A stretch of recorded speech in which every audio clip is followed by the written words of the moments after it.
Hello, hello. My name's Rialto, and I'm going to be going through a little breakdown of my last single here, Till the Dawn. It's, I made it pretty quickly, honestly. It just came out of nowhere. Um, I think I was just looking at some, like, playing around with some, like, random, like, melodies and stuff. And then I ended up finding this like really good sample for the vocals, and like once I like played them together I was like, whoa, this sounds really cool. And like I literally made this song in like a week because like it was really good. And like I what I do when I'm trying to figure out whether a project is worth pursuing is like I send it to my friends, and if they say it's really good, I'll keep making it until it's finished. And yeah, here we go. I mean, this is the whole thing. It looks a little complicated, but it really isn't. It's a bit messy, actually.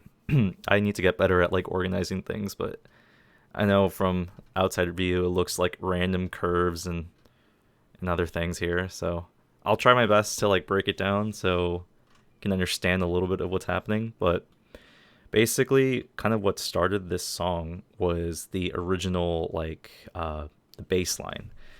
And so usually the way I work with songs is I'll pick a key, a musical key to work in.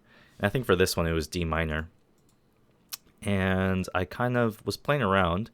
You can even see like which notes are highlighted here. These are oops, right here. This is the D minor key. And you can see that they're highlighted. So I know that I'm working with the same key because all the notes here you see right here are in like those like highlighted notes. But yeah, I basically this entire song came from this bass line, and I'll just play it here.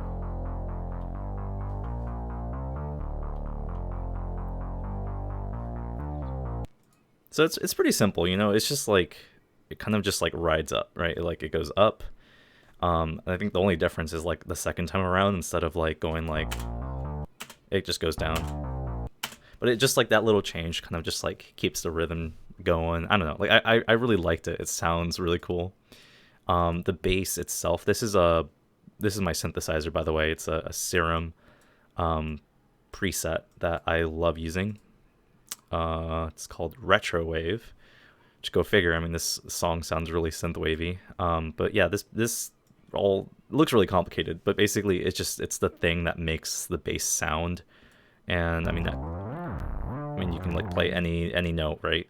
Um, and you can adjust these like knobs here, which are like macros, which essentially are just like things that change the sound of the bass. But yeah, I really liked how this bass sounded, and so that's why I stuck with this bass preset. And yeah, I basically I had this like bass line. I was like, okay, so how do I like turn this into a song? You know, because it sounds really good by itself, but you know you need more than just that. So the next thing that I started doing is finding chords for like the melody. So there's the bass line, obviously, and here I'll just take you. We'll work with this space here since it's empty. But this is the bass line, right? Um, I'm gonna get rid of. Oh, that's fine, whatever. This is the bass line. It sounds cool by itself, but I need something more, and I wanted like the actual chords, right? And so basically, because I knew I was working with D minor, I kind of found these chords here, and you can also see how they all like line up with they all are in the highlighted sections, right? So they're all in D minor. But I found these chords here. I start with the D minor chord, F, D, A, just like a normal D minor chord. Oops, sorry, I need to disable this thing for a sec. Sorry. Kind of doing this on the whim, so where is this? Gross beat? Yeah. They're sorry. I just have this like thing that like changes this it like adds these like effects and stuff, but I had to like move that all the way to the left so that like it tells the music making program not to apply those effects to this. But anyways, let's see. So these are the chords. No, why is it still doing it? Don't do that. It's because of this? That's so strange. I don't know why it's doing that. Gross beat. Oh, I see now. It's because I was playing the pattern. Okay, there we go. So now we have. Here, let's just listen to the chords first. So these are the chords, right? D minor.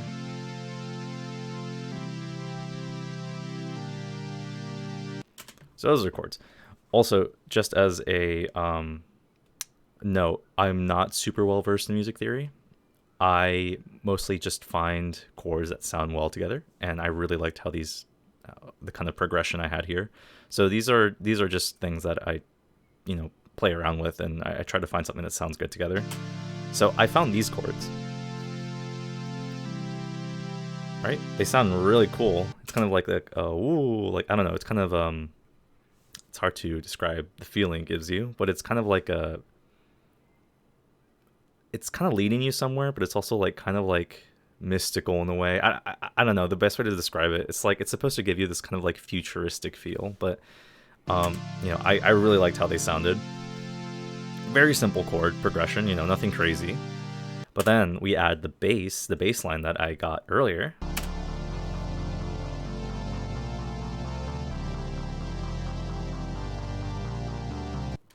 Also, I just want to double check something, make sure. What? I need to check something here real quick. Master Serum 2. Yeah, there it is. Okay, I need to change this. Yeah, the only reason I'm doing this is because there's some bass frequencies that I don't want to play. But now this should sound better.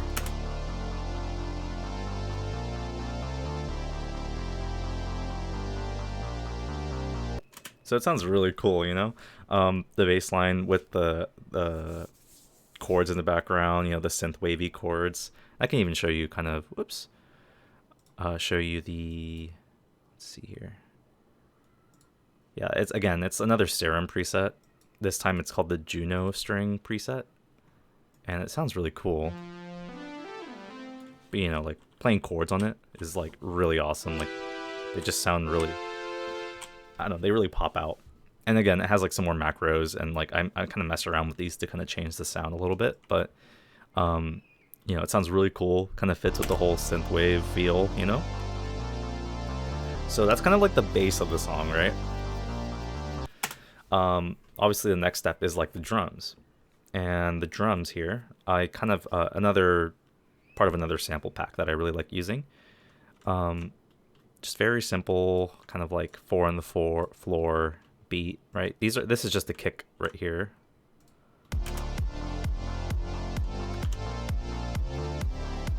Yeah, very simple kick. I mean, I kind of switch between just using kick, and then the full drum is right over here.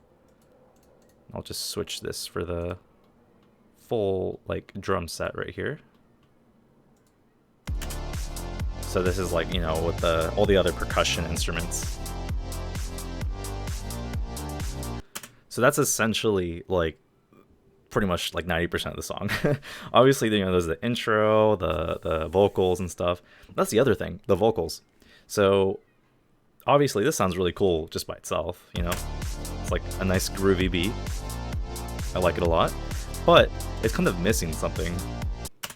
And so what I really like about making music is obviously like you can make a melody really easy, but to make like a song out of it, that's like you're gonna have to take it to another level. And I was kind of like brainstorming, and like I thought a vocal sample would sound really good with this.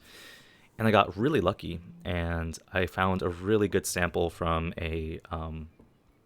it's called Splice, but it's essentially just this huge library of samples, and you can like find samples in different keys. And I found this sample in D minor, which is the key that my song is in.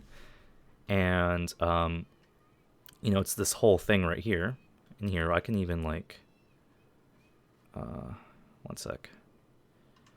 Let me just disable all of this stuff, and we can just play the vocals here. I let you in when we ain't sober.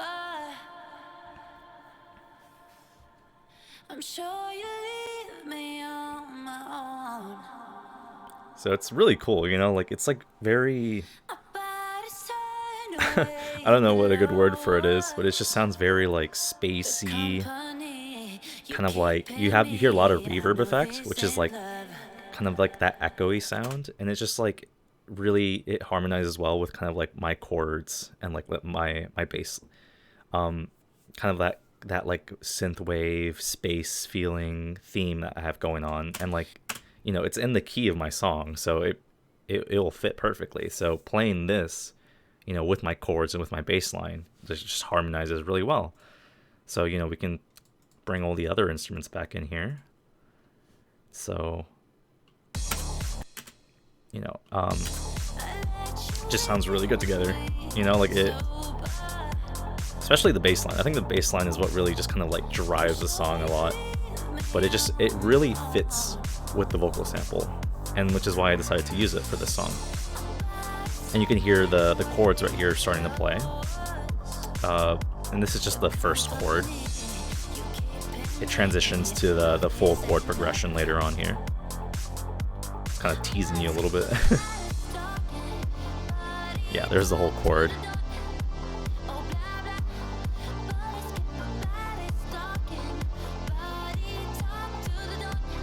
And then the drums kind of kick back in.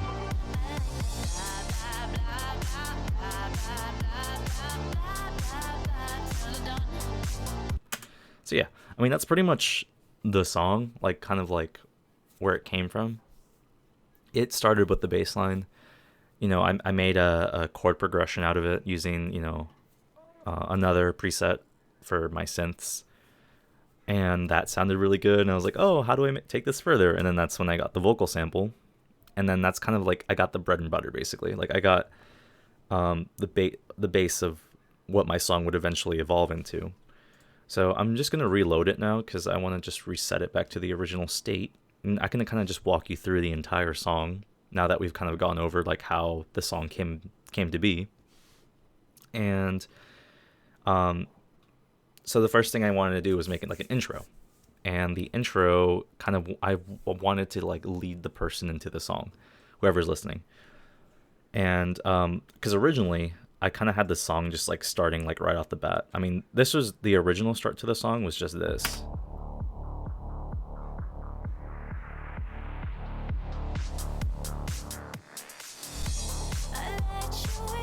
So like I mean, it kind of just starts right off the bat. You know, the bass starts, you know, the vocals start, and like there's no problem with that. I feel like if I made like a radio edit or like a shortened version of my song, that's where I would want it to start, because it, you know, there's no lead up to it. It just kind of like boom, it throws you in. But for like the purposes of making the song more complete, I kind of wanted to make a more like a more complex intro, I guess. And it was just kind of to like set the vibe, kind of like lead you into the song kind of thing.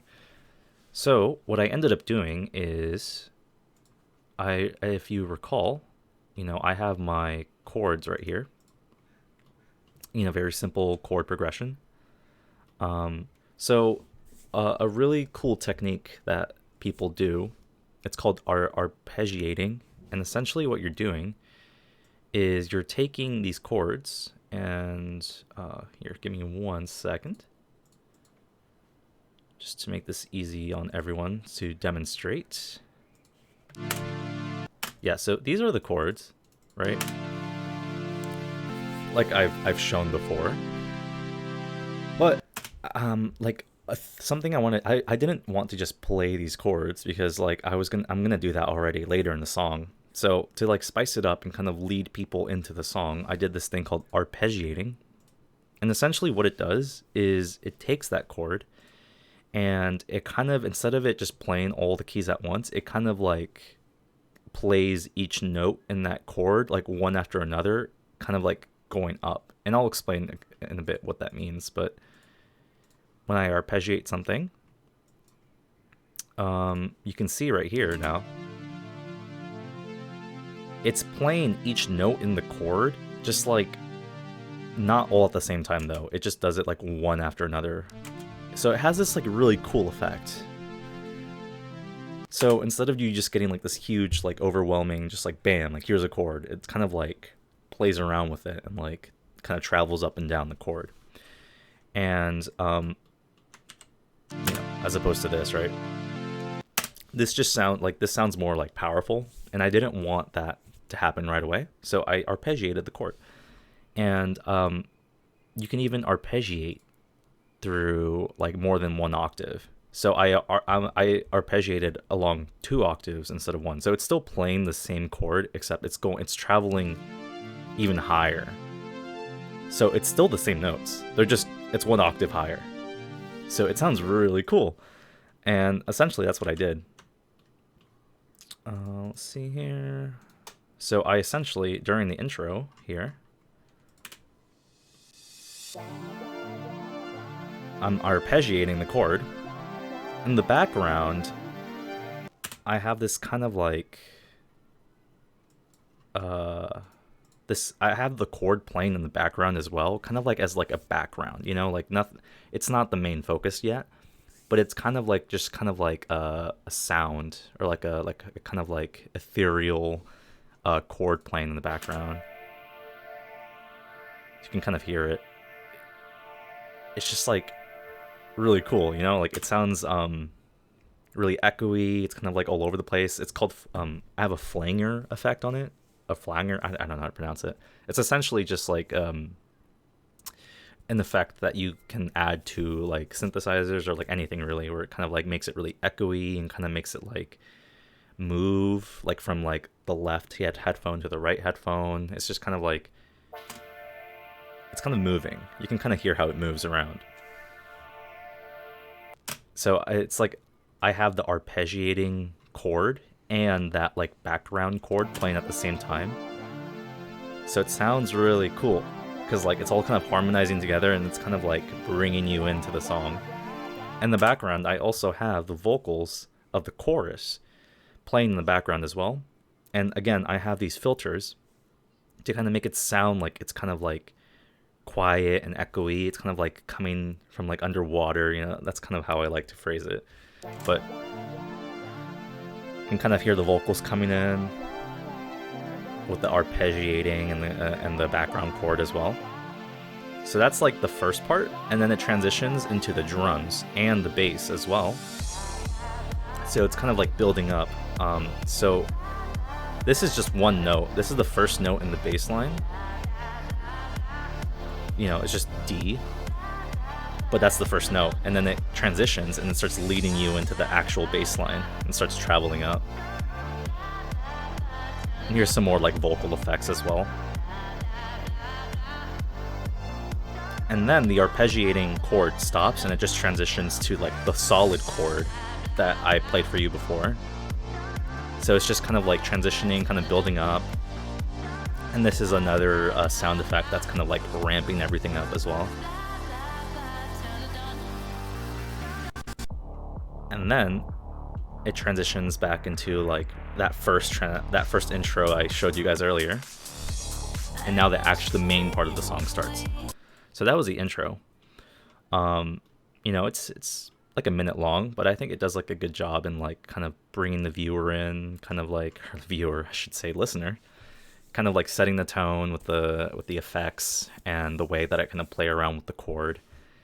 But yeah, once that happens, it transitions into what I say like the main part of the song, when the vocals kick in. The bass line obviously has been playing for a while. But yeah, essentially that's what happens. The main drums also kick in, with all the percussion. So it just keeps going here. And then I kind of tease the chords back in here. And it kind of gives this cool effect. So I'm not playing the whole chord progression yet, but it's just like the first chord.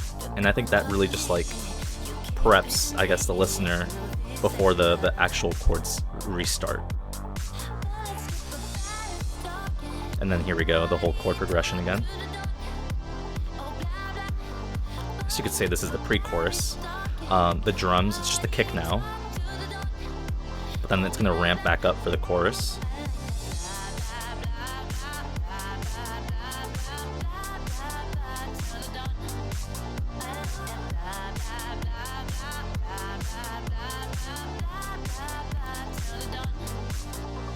Yeah, and then this is kind of like the part in between the two different vocals. It's kind of like the break, I guess.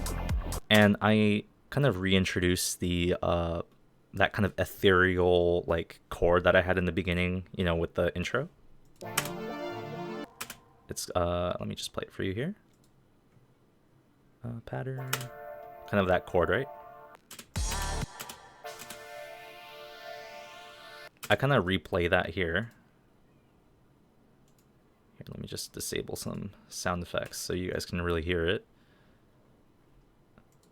Whoops. Yeah, it just sounds really cool.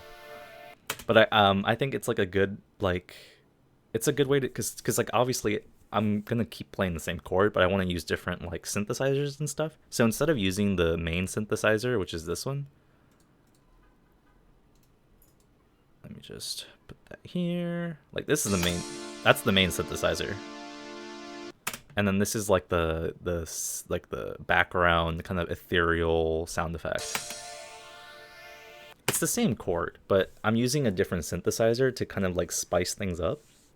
Because I don't want to keep using the same instrument, because then that just kind of makes things kind of boring. So in between the different like verses, the two different like vocal parts of the song, I kind of use that background synthesizer, and it sounds really cool. I like it a lot, and I really like how it transitions, you know, from the chorus to kind of that different synthesizer, I guess.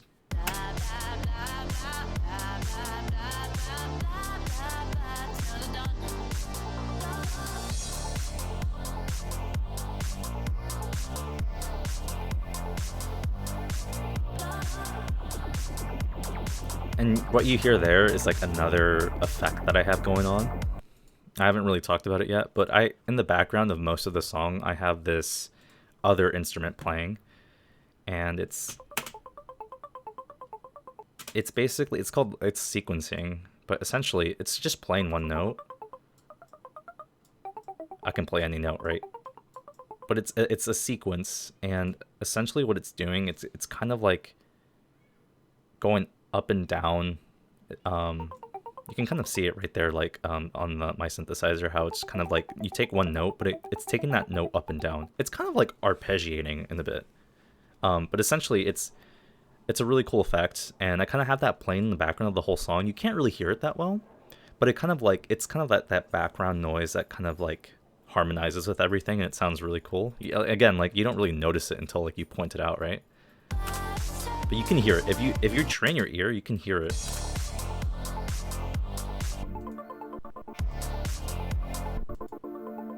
Yeah, so you can hear it. It's really cool, but it's just like that one extra layer, you know, of detail that makes things sound cool.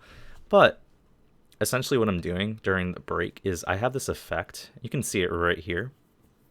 It's changing one of those knobs on the macros here. It's essentially like a knob that changes how it sounds. So, I believe it's resonance. Yeah. So there's this one knob that just changes the sound and makes it sound really cool.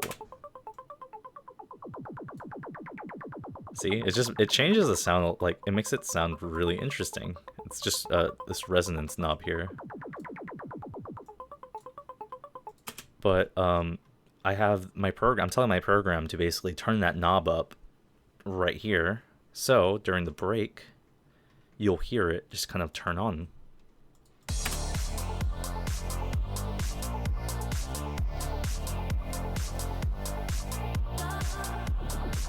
See? You can hear the difference the sound makes too. It's it's a small detail, but I think it just kind of helps diversify the sound a bit. Also, another detail I guess I forgot to mention are kind of, you see these little spikes here. Again, this is like another knob, but this time this is actually a knob in the bass. I'll just go back here to the bass line. One of these knobs, I believe it's also the resonance knob. No, it's the cutoff knob. It changes the sound. You have to pay real close attention to it. Let me just disable everything so you can really hear it. I'll even disable the drums. But just pay attention to how the bass changes. So you hear how like it like makes it really like tinny almost. Essentially, there's a knob right here, the cutoff knob, and it's changing the sound. And like you can even like watch. I'll change it before it changes itself, but see, it sounds really like extra distorted and stuff. It sounds really cool. I like that a lot. But essentially, what's happening is I'm telling the program to change the knob during the song. So that's what you're hearing there. So let me just re-enable everything. A small little detail, but you know, it helps transition the song into the next section. And then it just kind of repeats here. So again, we have the vocals coming back in, and then the chords are gonna start reappearing once more. You hear that bass changing. That's what like whenever you see all these like weird curves and shapes, it's essentially me telling the program to like change the setting for some of those knobs and just kind of make the sound more dynamic.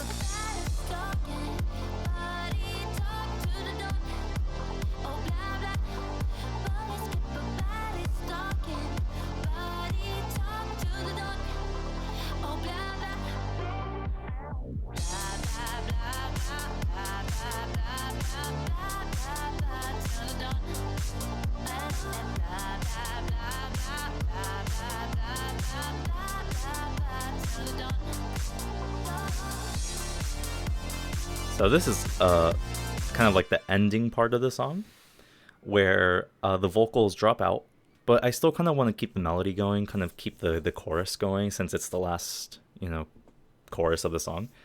So essentially what I did in the vocals here, one sec. I'm going to take off all these things so you can really hear it.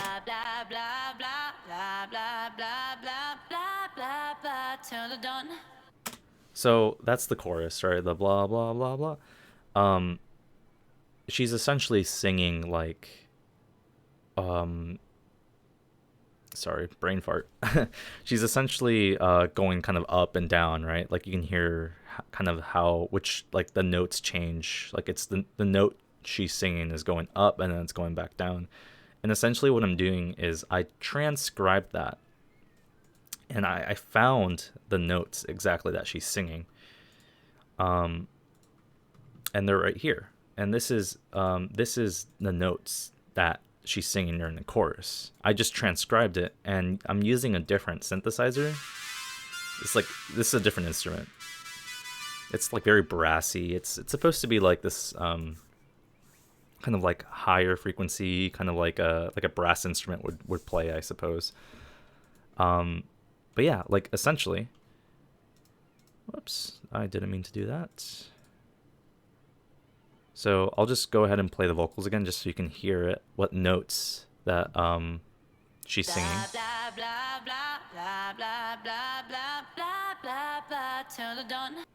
And now we're going to hear the other instrument play.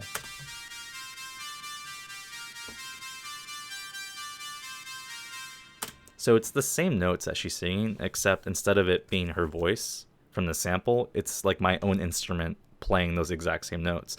So, I mean, you can hear like how they harmonize when they play together.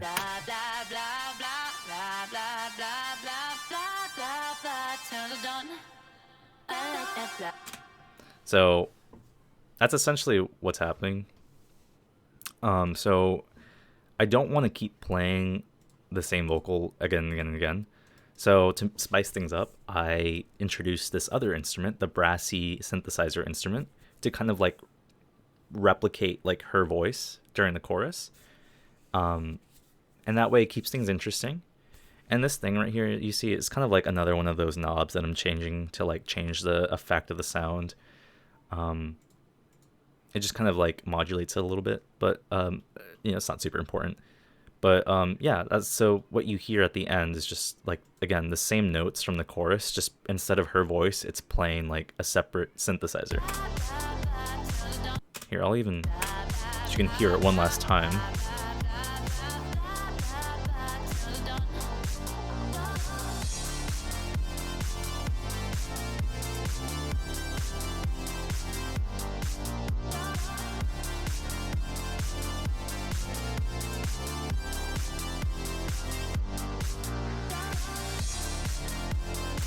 So yeah, it's like I think it's like a good way to end it, you know.